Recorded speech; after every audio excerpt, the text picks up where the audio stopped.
देश में विचित्र हालात चल रहे हैं।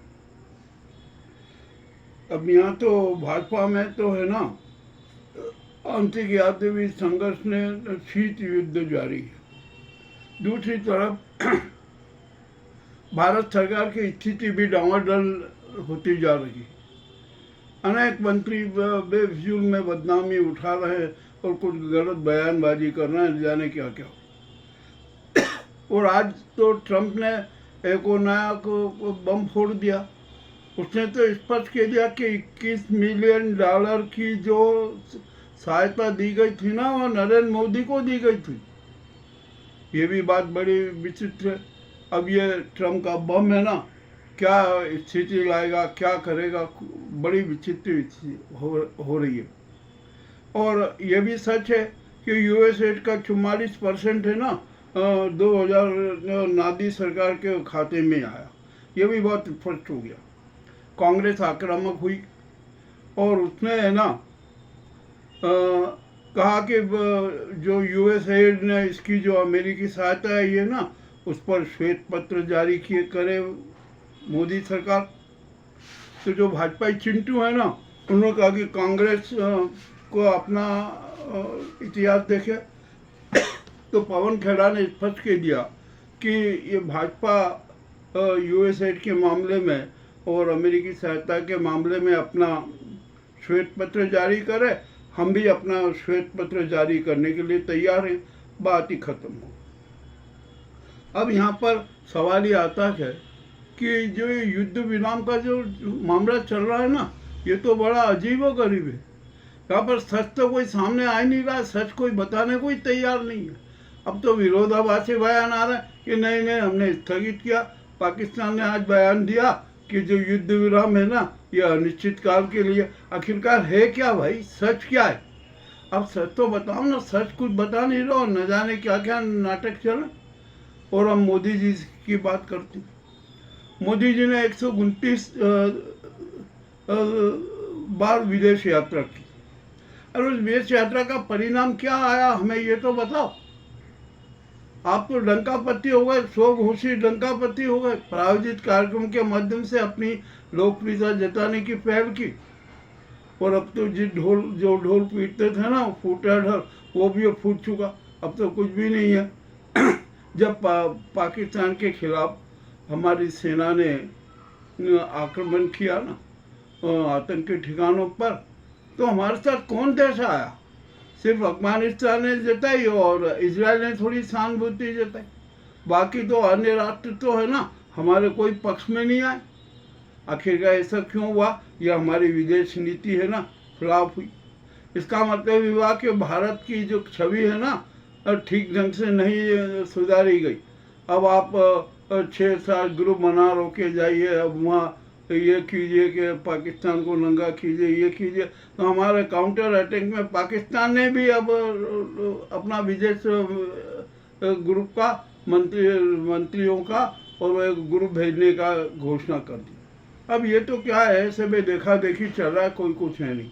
अब यहाँ पर मैं आता हूँ कि हमारे देश की सेना है ना, वो सामर्थ्यवान है, बहुत बड़ी ताकतवर है और पूरी अनुशासित है, संयमित है। उसके कोई राजनीतिक आकांक्षा नहीं है, वह किसी प्रकार के प्रलोभन में नहीं फंसती है। किंतु उस सेना का भी अपमान किया जा रहा है। अरे खुला अपमान किया जा रहा है। हाँ, अभी मैं बताऊँ कि जो विजय शाह ने जो कर्नल शोभा के बारे में बयान दिया ना, वो कितना घृणित है। वहाँ उस पर कार्रवाई नहीं कर रही है भाजपा। मोदी सरकार से लेकर यहाँ मध्य प्रदेश सरकार ने भाजपा कोई कार्रवाई करने को तैयार नहीं। अभी यार समाचार आया कि वो गिरफ्तारी के डर से वो फरार हो गए भाई। अरे आपको यहाँ की पुलिस है ना, FIR भी सही नहीं लिख सकती। आखिरकार ये सही नहीं लिखने का दबाव किसका था? इसकी भी तो जांच होना चाहिए, इसकी भी जांच जरूरी है।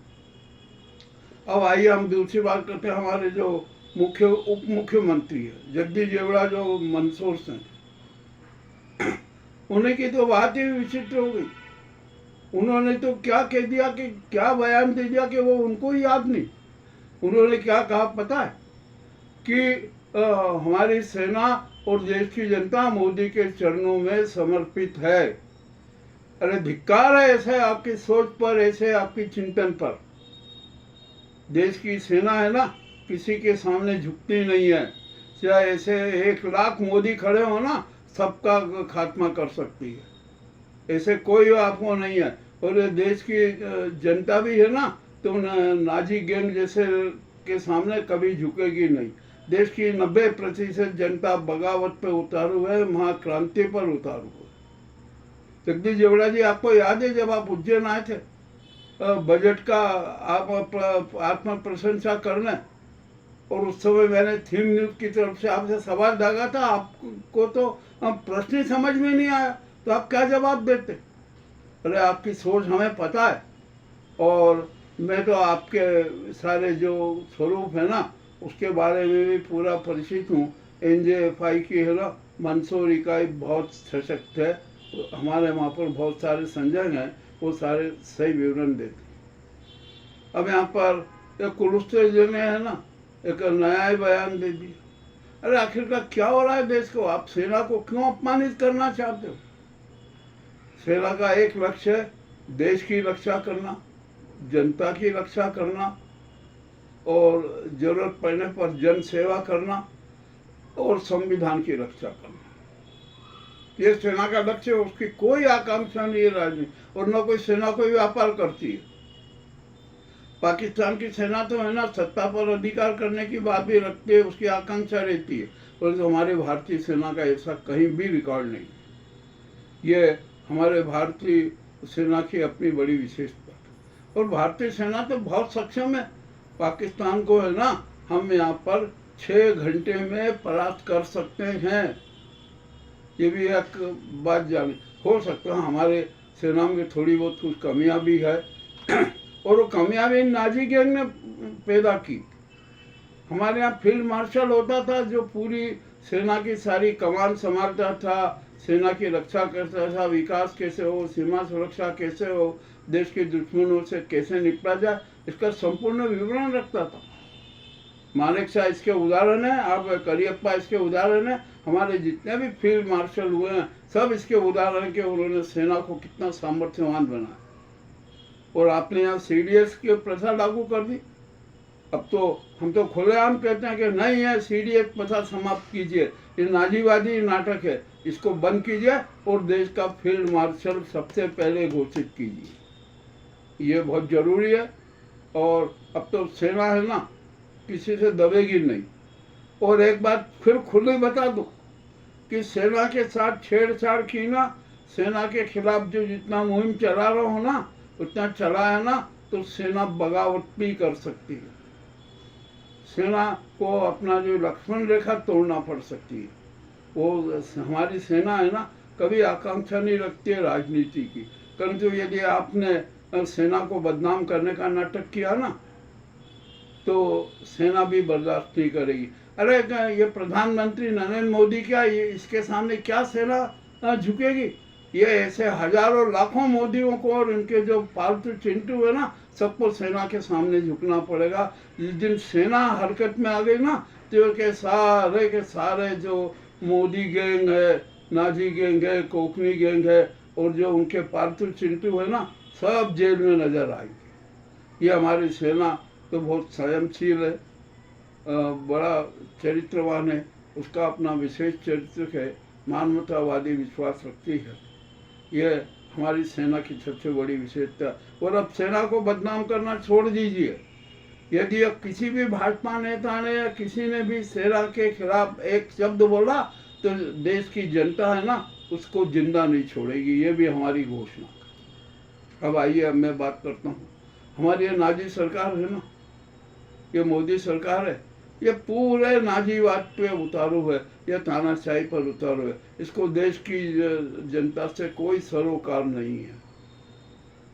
अभी हमने देखा ना कि ये नाजीवादी गैंग है ना, ये नाजीवादी सरकार है ना, न्याय विधा को समाप्त करना चाहती है और सेना को बदनाम करती है, सेना के खिलाफ अनर्गल प्रचार करवाती है। और मीडिया की तो क्या हालत है आपने देख ही लिया है ना। ये तो अब ये मीडिया को भी समाप्त करना चाहते हैं कि मीडिया देश में कोई पत्रकार होना ही नहीं चाहिए, कोई उससे सवाल करने वाला होना नहीं चाहिए। गुजरात का जो सर्वप्रिय गुजराती भाषा का अखबार है गुजरात समाचार, उसके खिलाफ इन्होंने कितनी घिनौनी कार्रवाई की। कुछ नहीं मिला तो एक कोई 25 साल पुराना मामले को हवाला देके शाह जी को गिरफ्तार कर लिया। अरे धिक्कार है ऐसे तो नाजीवादी शेरों को। आप मीडिया का दमन करना चाहते हो। आज तो गुजरात समाचार पे किया आपने, 4 PM को वो क्या, वायर को बदनाम किया। ऐसे कितने संस्थाओं जो मीडिया प्रतिष्ठान है ना, उन पर हमले किए, उन पर अपना डर बिठाया कि तो मीडिया डरने का नहीं है। भारत का जो मीडिया है ना, ये तुम्हारा मोदी गोदी मीडिया है ना, ये पालतू मीडिया, ये तुम्हारा चरण चाटू मीडिया, ये तो तुम्हारे जो जूतों की पॉलिश है ना अपनी जुबान से करता है, हम जानते हैं। ये कारपोरेट जगत का जो खेल है ना, ये भी हम जानते हैं कि मीडिया को किस प्रकार से इस कारपोरेट जगत ने अपना गुलाम बनाया। और हम तो धिक्कार देते हैं ऐसे गोदी मीडिया के जो बिकाऊ पत्रकारों को, जो अपनी आत्मा तक को, अपनी संवाद शक्ति को अपनी हथेली पर रखकर स्वाद से खाते हैं और धन के लिए। अरे अब भूखे मर के रह जाना चाहिए, कोई दिक्कत नहीं है। आज जो हमारा गुजरात समाचार के खिलाफ जो इस नाजी गैंग ने किया ना, ये बहुत घृणित है और ये मीडिया पर करारा हमला कर। हम राष्ट्रीय पत्रकार मोर्चा भारत की ओर से नाजी सरकार का घोर विरोध करते हैं। हम गुजरात समाचार के साथ में, 4 PM के संजय शर्मा के साथ में, वायर के साथ में, रवीश कुमार के साथ में, और जो भी क्रांतिकारी पत्रकार हैं जो सच की प्रस्तुति करते हैं, हम सब उनके साथ। अब ये तो होगा हमारा मीडिया को खत्म करना चाहते। अरे तुम ये मीडिया को क्या खत्म करोगे, अब मीडिया तुम्हें खत्म कर देगा, ये आप ध्यान रखना। अब बहुत हो चुका तुम्हारा तानाशाही आतंक स्वरूप है ना, और स्वदेशी आतंकवादी स्वरूप चरम पर पहुंच चुका है। अब उसके पराभव का क्रम चालू होगा, वो सिलसिला चालू हो गया। अब ये तो बात आई है, अब यहाँ पर न्यायपालिका को भी समाप्त करना चाहते। अरे न्यायपालिका तो है ना हमारे देश की रक्षक है, संविधान की रक्षक है, जनता के अधिकारों की रक्षक है, और आप उस पर ही हमला करते हो। आपके जो चिंटू है ना, जो पालतू चिंटू, जो सत्ता के लिए आपकी गुलामी करते हैं, आपके इशारों पर चलते हैं, नाचते हैं, इनका क्या औकात है। फिर आज मैं कह रहा हूँ कि आपने जो न्यायपालिका को ध्वस्त करने का किया ना, उस पर आरोप लगाने का किया ना, उसके गंभीर परिणाम आपको भुगतना पड़ेगा। आइए अब मैं बात करता हूँ आपकी। जब वक्त कानून की सुनवाई हो रही थी और उनको पता था कि इसमें यह असंवैधानिक प्रावधान है और सुप्रीम कोर्ट को लेकर सुप्रीम कोर्ट ने बैन रखा है, आपको ये पता था, तो आपने सुप्रीम कोर्ट पर दबाव डालने के लिए राष्ट्रपति को अपना माध्यम बनाया। CJI के दूसरे दिन ही उनसे 14 सवाल दाग दी। अरे आपको शर्म आना चाहिए कि आपने एक इतना गलत काम क्यों किया। आपने एक बहुत बड़ा अपराध कर दिया। अभी तक के जितने भी राष्ट्रपति हुए ना, वो कभी राजनीति का शिकार नहीं हुए, वो किसी भी सरकार के कठपुतली नहीं हुए। और आपने तो ये राष्ट्रपति मुर्मू को अपने हाथों की कठपुतली बना दिया। उसको चाहे जैसे नचारो और वो चाहे जैसे नाच रही है। आखिर का क्या हो रहा है ये आपने बहुत बड़ा अपराध किया है। राष्ट्रपति पद की गरिमा पर भी हमला किया। और हम तो राष्ट्रपति मुर्मू जी की बात करते हैं, आप न्यायाधिपति हो। आपको थोड़ा दिमाग से सोचना था, विवेक से काम लेना था कि मैं जो CJI और जो निर्णय हुए हैं ना, इसके खिलाफ कैसे प्रश्न दागूं। और आपने जो प्रश्न दागे ना, वो सब आपके खिलाफ ही। आपको इतना भान नहीं आया। अरे मैं कहता हूँ आपको है ना कुछ जो 142 और 143 के रेट लगा रखे ना, न्यायपालिका ने 142 के तहत उचित काम किया है, न्यायिक काम किया है।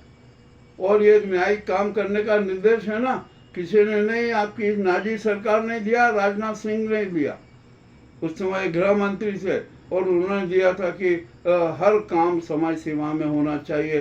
राज्यपाल है, राष्ट्रपति सब अपने अपने समय सीमा में रहे। ये आपको पता नहीं था क्या? ये आपको याद नहीं? और 143 में आप क्या चाहते हैं? एक अरे आपको जब ज्ञान नहीं है, हमारे संविधान का संज्ञान नहीं है, तो आप सीजेआई को बुला लेते। सीजेआई से विचार विमर्श करती कि 142 143 का वर्गीकरण मुझे बताया, इसका लक्ष्य मुझे बताया, ये आपको करना था। और आप तो नाजीवाद के हाथों की कठपुतली बनकर उन पर 14 सवाल जाग दिए। और अब तो सीजेआई ने भी करारा जवाब दे दिया। उन्होंने कहा न संसद सुप्रीम है, न न्यायपालिका सुप्रीम है, न कार्यपालिका सुप्रीम है, सिर्फ सुप्रीम है तो देश का संविधान। और आप जो कहते हो ना कि ये हम ऐसा है, ये वो है, कुछ भी नहीं है। जो संवैधानिक है, जो कानून है ना, वही सर्वोपरि है, वही सर्वोत्कृष्ट है, और उन्हीं के हिसाब से राष्ट्र का संचालन होगा। और मैं फिर एक बात दोहराता हूँ कि अब तो जो ये मामला उठा है ना, तो राष्ट्रपति और सीजेआई के बीच में, इसमें राष्ट्रपति की बहुत बड़ी गलती है। वह उनको तो अब क्षमा याचना करना चाहिए कि मुझसे भूलवश ऐसा हो गया कि मैंने 14 प्रश्न दाग दिए। मैं अपने सारे 14 प्रश्न वापस लेती हूँ और सीजेआई को आमंत्रित करती हूँ कि वो मुझसे चर्चा करे, धारा 142 143 में अन्य बातों का मुझे ज्ञान दे, संज्ञान नहीं ज्ञान दे। हम तो कह रहे हैं सकारात्मक ज्ञान दे, ये उनको अनुरोध करना चाहिए, अपील करना चाहिए। परंतु वैसा नहीं कर रही है। हम जानते हैं कि वे नाजी सरकार के हाथों की कठपुतली है, वो जैसा नचाएंगे वैसे ही नाचेगी, क्योंकि उन्हों की कृपा से ही तो वो पद पर बैठी हैं। अब ये भी बात बड़ी विचित्र हो गई है। अब राष्ट्रपति जी है ना, अब क्या करेगी जनता, तो उनमें अब विश्वास करती। अब यहाँ पर मैं मोहन भागवत जी से बात करूँ। मोहन भागवत जी को भी मैं कहता हूँ, भागवत जी अब आप तो हिंदू हिंदू हिंदू संस्कृति सुसंस्कार के ठेकेदार हैं, और आप तो विवेकानंद के भक्त हैं, विवेकानंद को जीवन में उतार रखा है। तो आप क्यों मौन है? आप क्यों धट्टाट बने हुए? आप क्यों नहीं अब जुबान खोलते हैं कि ये नाजी सरकार जो मोदी सरकार जो काम कर रही है ना, ये गलत काम है, अवैध काम है और संवैधानिक कार्यक्रम। आप मौन है बिल्कुल, सब आपको बोलना चाहिए, आप बोल नहीं रहे।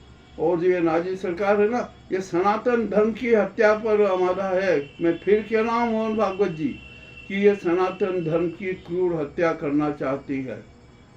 और उस पर आपने जो आपका जो को है ना, आप जिस गैंग के सरदार को, और कोकनी गैंग का जो उनका परिकल्पनीय हिंदुत्व है ना, वो थोपना चाहते, वो आपके रखे पूर्ण करना चाहते, किंतु वो नहीं है। हम आपको स्पष्ट बता दूं, 147 करोड़ जनता है ना, हमारे सनातन धर्मी है। और भारत है ना, सदियों से सनातन धर्मी राष्ट्र था, है और हमेशा रहेगा। और सनातन धर्म के कारण ही भारत को विश्व गुरु की मान्यता मिली हुई है। ये भी आप ध्यान रख लीजिए। आपके हिंदू धर्म का है ना, कोई कहीं निशान नहीं है। और आपसे मैं एक बात पूछूं, आप सच्चे हिंदू की परिभाषा बता दीजिए। सच्चा हिंदू कौन? आपको बताना पड़ेगा कि कौन है सच्चा हिंदू। क्या झूठ बोले, क्या टोपेबाजी करे, क्या जो उन्माद में विश्वास करे, जो हिंसा करे, जो अपराध करे, क्या वो हिंदू होता? क्या वो सच्चा हिंदू होता जो सुसंस्कारों को महत्व न दे और अपने अहंकार का प्रदर्शन करे और देवताओं तक का अपमान करे, समाज को तोड़े, समाज में सांप्रदायिकता की भावना पैदा करे? ये हिंदू के लक्षण नहीं होते हैं। ये तो आप लोगों ने जो घृणित राजनीति फैला रखी है ना, सत्तावादी राजनीति, ये उसका परिणाम है। हमारे सनातन धर्म में ऐसा कहीं नहीं है। सनातन धर्म में तो सीधी सच्ची बात है, जब हम मंदिरों में आरती होती है ना, पूजन होती है ना, तो वहाँ पूजन जो और आरती के बाद नारे लगाए जाते हैं, उद्घोष किया जाता है कि विश्व का कल्याण हो, प्राणी मात्र में सद्भावना हो, सर्व सुखी हो। हम तो वसुदेव कुटुंबकम में विश्वास रखते हैं सनातन धर्मी लोग। और आपके यहाँ तो हमने देखा, अरे आपसे ही मैं पूछता हूँ, आपको पता कि आपके विश्वास पात्र कितने? आप खुद विश्वास के संकट में जल रहे हो। आपने खुद ने स्वीकार किया उज्जैन में आके, मैं उस बात का साक्षी हूँ, जब लोटे स्कूल में आपने भाषण दिया था कि इस देश में विश्वास का संकट है। अब कौन है, किस पे विश्वास करें, ये आपके शब्द थे। ये मेरे नहीं है, आपने जो कहा था वही बात मैं दोहरा रहा हूँ। तो यहाँ पर और आप जरा अपने यहाँ के इन संघीय नेताओं का चरित्र तो देख लीजिए कि वे आपके प्रति कितने विश्वास पात्र हैं, क्या उनका चरित्र है, उनमें कितने धन के खोर हैं, कितने मायावी हैं, किस प्रकार के नाटक करते हैं। आप कुछ भी संज्ञान नहीं ले रहे। आपको लेना चाहिए संज्ञान, आप बिल्कुल नहीं ले रहे, ये भी गलत बात है। तो कुल मिलाकर जो इस देश का है ना स्थिति बेहद खराब। और हम तो नागरिकों में भी बड़ी विचित्र बात है, हमारी सामाजिकता समाप्त हो गई है, मानव मूल्यों के प्रति संवेदना समाप्त हो गई है। हम सुसंस्कार नहीं रहते, हमारी सुसंस्कृति में हमारा विश्वास नहीं है। हमारा भगवान है ना धन हो गया, धन के लिए हम सब कुछ कर रहे थे। हम तात्कालिक लाभ के लिए भी सारे सिद्धांतों को मटियामेट कर देते, उनकी होली जला देते। यह वास्तव में हकीकत हो रहा है।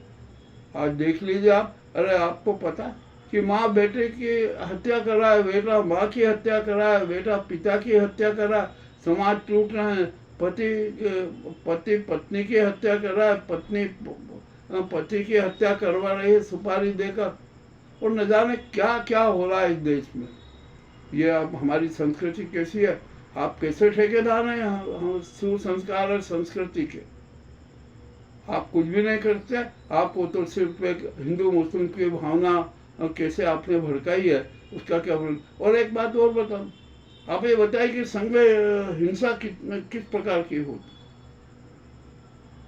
मैं आपसे यहाँ पूछना चाहता हूँ, पंडित दीनदयाल उपाध्याय की हत्या किसने की, ये आप मुझे बताओ। हिरेन पंड्या की हत्या किसने की,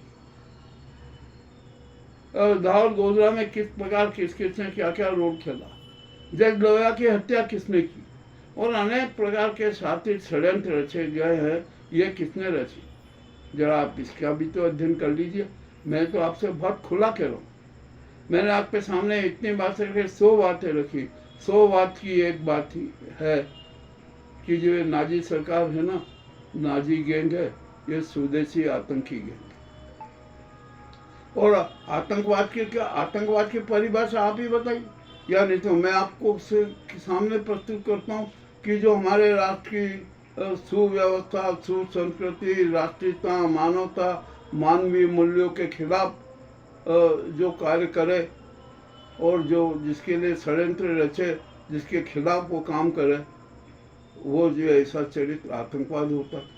और जो ऐसे कुकृत करते हैं ना, वो आतंकी होते हैं। हमारे आतंकी 2 प्रकार के, विदेशी आतंकी आते हैं, उनका सब हम परिचय जानते हैं, उनका लक्ष्य जानते हैं, उनका धर्म जानते हैं। किंतु हमारे जो स्वदेशी आतंकी है ना, जो नाजीवाद परंपरा अहंकारी है, अपने चेहरे पर कितने मुखौटे लगाते हैं, आप भी नहीं हटा सकते हैं उनके मुखौटे, इतने उनके शरीर पर मुखौटे लगे हुए हैं। ये स्वदेशी आतंकी हैं, ये पूरे देश को बर्बाद कर रहे, तबाह कर रहे, और हिंदुस्तान की 147 करोड़ जनता को मूर्ख बना रहे। और आप मौन है, आपको बोलना चाहिए, आप बोल नहीं रहे, आप चुपचाप रहते। ये जुमलेबाजी करते, झूठ बोलते हैं, संसद में झूठ बोलते हैं, और 10% लोगों के लिए पूरा काम करते हैं। अडानी अंबानी और जो कारपोरेट जगत के जो इनके चम्मच हैं ना, जो इनको धन देते हैं, उनके लिए काम करते हैं। और सबसे बड़ी बात तो ये नाजी सरकार है ना, अमेरिका के हितों के लिए प्रतिबद्ध है। ट्रम्प जो बार बार हमले कर रहे हैं ना, वो सही है, वो करेंगे, क्योंकि वो सच जानते हैं। उनको तो 1970 से लेकर 2025 तक का मोदी जी का सारा इतिहास पता है, नाजी गैंग का सारा इतिहास पता है। और इसी कारण है ना, ये मोदी सरकार है, नाजी गैंग की सरकार है ना, ये ट्रम्प के खिलाफ कुछ नहीं बोल सकती, नहीं बोलेगी, क्योंकि जो अमेरिका तो इनका आका है। अब आप हम जो करते आते हैं ना यूएसए एड का, किसने फायदा लिया जरा देख तो लीजिए। और अरे अब तो आप पर भी आरोप लगे, संघ पर भी, कि संघ को भी अमेरिका से ने विदेशों से पैसा मिलता दिया, चंदा दिया। मिला, निश्चित मिला, मैं कहता हूँ आपने भी स्वीकारा था। और जब वहाँ अमेरिका में गलत ढंग से चंदेबाजी हुई थी, तो आपने बयान दिया था कि संघ किसी भी अनाधिकृत व्यक्ति को चंदा ना दे। ये आपका बयान है, मैं नहीं कह रहा हूँ, आपने तो आपकी स्वीकृति है। अब कुल मिलाकर ये सारी बातें हैं ना, हमारे देश को तबाह करने वाली। इस देश की जनता को मूर्ख बनाया। और यहाँ तो देश की जनता को भी है ना अब अपना चरित्र सुधारना पड़ेगा, उसको कट्टर राष्ट्रवादी बनना पड़ेगा।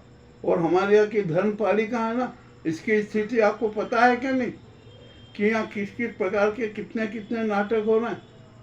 साधु संतों के पद बेचे जा रहा है, अखाड़ों में क्या क्या हो रहा है, तो सबको धन चाहिए, जमीन चाहिए, अय्यासी पूर्ण जीवन चाहिए, उनको किसी प्रकार की मानवीय सिद्धांत और आध्यात्म से कोई विश्वास नहीं।